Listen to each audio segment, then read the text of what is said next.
বিএনপির স্থায়ী কমিটির সদস্য ডক্টর আব্দুল মঈন খান বলেছেন, আওয়ামী লীগ ক্ষমতার লোভে দেশে একের পর এক ভুয়া ভোট করেছিল। তাদের স্লোগান ছিল, আমার ভোট আমি দেব, দিনের ভোট রাতে দিব। নরসিংদীর পলাশ উপজেলা মাল্টিপারপাস অডিটোরিয়ামে বিএনপির ৪৭তম প্রতিষ্ঠাবার্ষিকীর অনুষ্ঠানে এসব কথা বলেন তিনি। মঈন খান বলেন, শহীদ রাষ্ট্রপতি জিয়াউর রহমান দেশে গণতন্ত্র প্রতিষ্ঠা করেছিলেন, কিন্তু আওয়ামী লীগ সেই গণতন্ত্র নষ্ট করে দিয়েছে।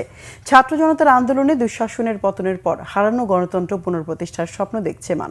এর আগে পলাশ উপজেলা প্রেস ক্লাবের নবগঠিত কার্যালয় উদ্বোধন করে সাংবাদিকদের সাথে মতবিনিময় করেন।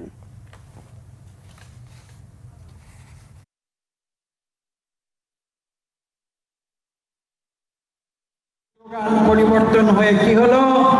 তারা বলল, আমার ভোট আমি দিব, দিনের ভোট।